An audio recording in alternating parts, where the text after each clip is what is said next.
दोस्तों, हम आधी से ज़्यादा इंग्लिश बनाने वाले प्रेजेंट सिंपल टेंस के डेली यूज सेंटेंसेस सीख रहे हैं, जिन्हें हम बनाना भी सीखेंगे ताकि आप खुद ऐसे सभी सेंटेंसेस बना सकें।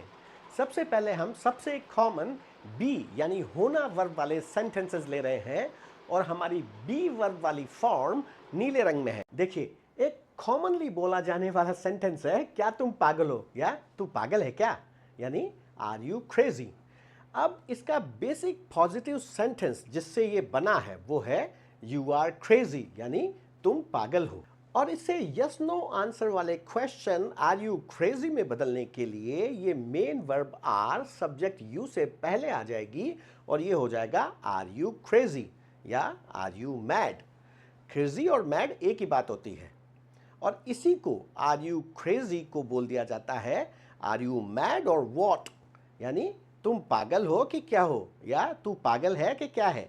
अब देखिए, अगर आपसे कोई आर यू क्रेजी कहे तो आप क्या जवाब दे सकते हैं। It takes one to know one, यानी चोर ही चोर को पहचानता है, जिसका यहाँ मतलब हुआ पागल ही पागल को पहचानता है।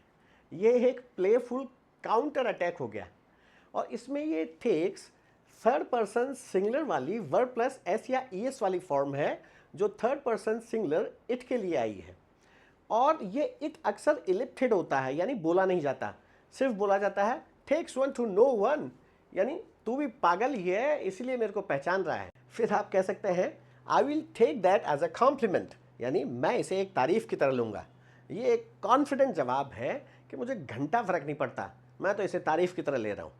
और इसमें ये विल टेक जो है ये फ्यूचर सिंपल का एग्जाम्पल है, जिसमें विल हेल्पिंग वर्ब है और टेक मेन वर्ब है। फिर आप कह सकते हैं नॉर्मल इज बोरिंग एनीवे, वैसे भी सामान्य होना उबाऊ होता है।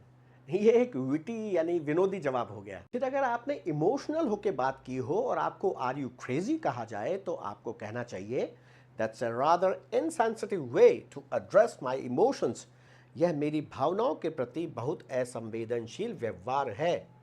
और इसमें ये दैट्स जो है ये दैट इज का कंट्रैक्शन है। और अगर आप कुछ कहने या समझाने की कोशिश कर रहे हो और आपसे आर यू क्रेजी कहा जाता है तो आपको कहना चाहिए is it crazy to want to be heard and understood, यानी क्या यह चाहना पागलपन है कि आपकी बात सुनी जाए या आपको समझा जाए। अब दूसरा कॉमनली बोला जाने वाला सेंटेंस है आर यू सीरियस, यानी क्या तुम गंभीर हो।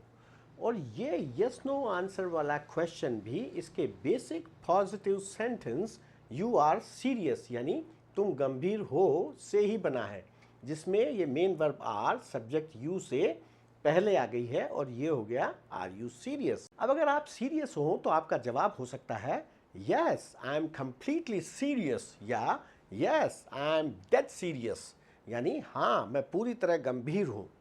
और ये आई एम को शॉर्ट में आई एम भी बोलते हैं।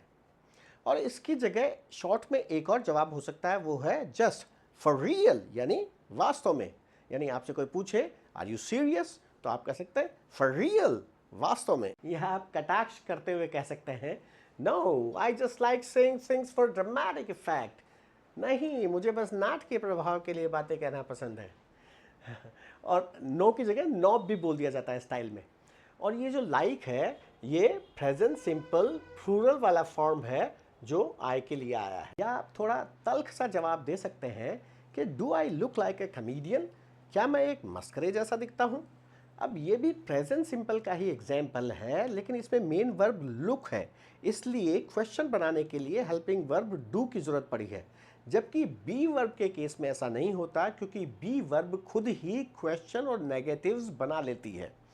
अब ये एक यस नो आंसर वाला क्वेश्चन है, इसलिए हेल्पिंग वर्ब सब्जेक्ट आई से पहले आ गई है, तो हो गया है do I look like a comedian. या फिर आप यस नो आंसर वाले क्वेश्चन के फॉर्म में ही एक बहुत कॉमन सा जवाब दे सकते हैं कि would I lie to you, यानी क्या मैं तुमसे झूठ बोलूँगा।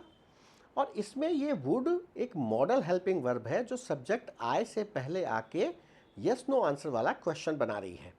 फिर इसी को विशिष्ट जानकारी चाहने वाला क्वेश्चन बनाने के लिए WH word why modal helping verb से पहले आ जाएगा और हो जाएगा why would I lie to you, मैं तुमसे झूठ क्यों बोलूँगा। अगला कॉमन क्वेश्चन है आर यू डन, यानी क्या तुम्हारा हो गया या क्या तुम्हारा काम हो गया, जिसका जवाब हो सकता है यस आई एम डन, यानी हाँ मेरा पूरा हो गया है, या हाँ मेरा काम पूरा हो गया है, या no I am not done, यानी नहीं मेरा काम पूरा नहीं हुआ है।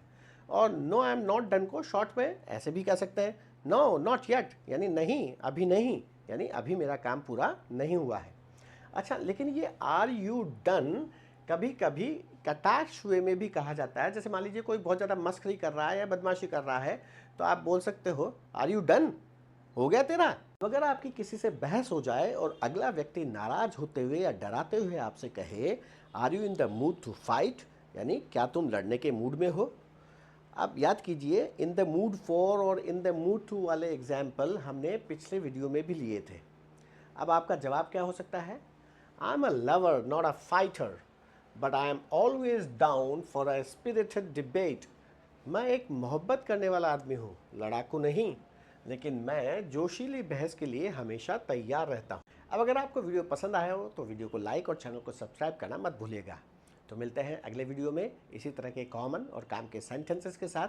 Till then, bye bye and take care.